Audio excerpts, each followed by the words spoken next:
আমাদের ক্যাম্পে নিয়ে গিয়েছিল আর সেই আমার জীবন বাঁচিয়েছে।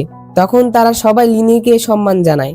তখন লিনি তাদের বলে যে আমরা সবাই ভাই, অপরিচিতদের মতো হতে হবে না। তো এরপরে তারা সবাই মিলে ড্রিঙ্কস করে।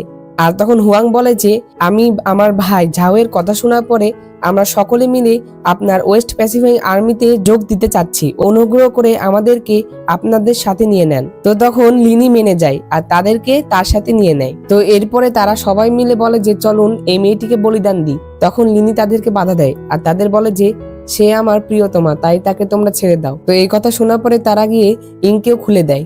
তো এরপরে তারা সবাই মিলে লিনি আর ইংকে একটি ঘরের সামনে নিয়ে আসে।